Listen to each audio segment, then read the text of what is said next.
Week number 5, loving God, self, and others. So today I want to talk about the most important relationship we can ever have as a believer, the one with God. Loving God, it just isn't a suggestion. It's the foundation of our faith and the purpose of our lives. And I want to take a moment for you to think about the time that you had your first encounter with God. What happened? Where were you? What do you recall hearing or feeling? For me, I grew up in a Christian home and I experienced God's love at a very young age. But as I grew older, I started to do things my own way. I always believed in Jesus, but serving Christ and following his ways was not my priority. And in my early 20s, after living a life on my own terms, I felt God nudging me back to him.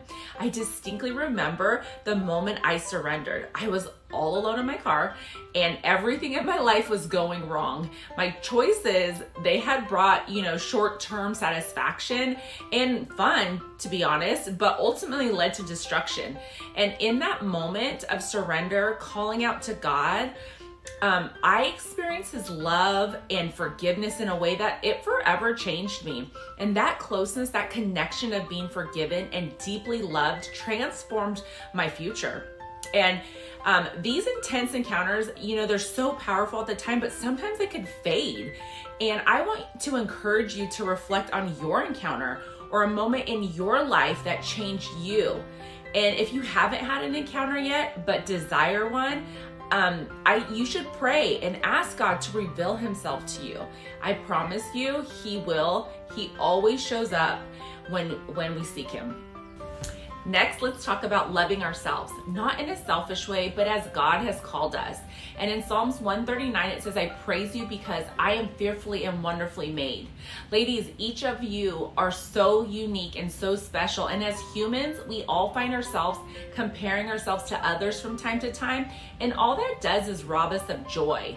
And we have to fight the comparison trap, even more than previous generations, because we carry a small little device in our hands, and most of the time that gives us access to perfect highlighted reels of other people. Even though we know most of them are edited, we still fall into the trap. And this can be incredibly toxic to our self-worth. And can't you see how comparing ourselves to others, it really denies us of the unique design God gave each of us.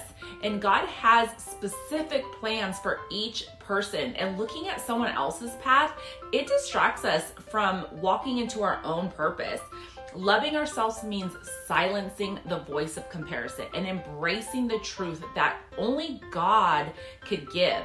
Isn't that so cool? I really love that. We are all made so uniquely and wonderfully. So ladies, let's celebrate and honor who we are, perfectly imperfect. So the next time you feel tempted to compare, let's remember this. Your worth isn't found in likes, followers, your weight, how you look, how you perform, your bank account, or achievements. Your worth is found in the unconditional love of God.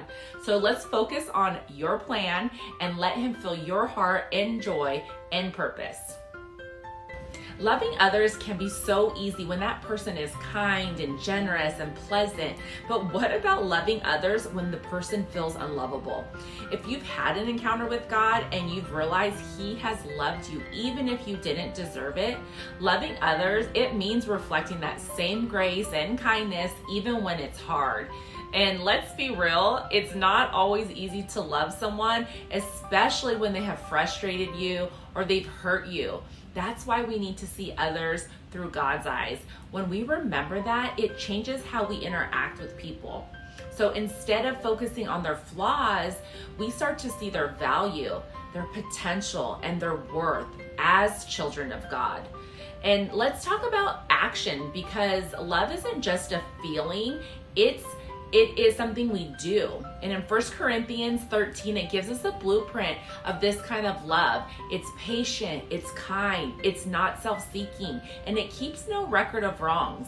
Loving others might look like forgiving someone who may have hurt you, helping a friend, maybe as simple as being kind to a stranger. It's not about these grand gestures, it's about consistent, intentional choices. Now, I know we live in a busy world and it's easy to get caught up in our own lives, but our love is our greatest witness as Christians. And Jesus said, by this, everyone will know that you are my disciples if you love one another. When we show love, we point back to him.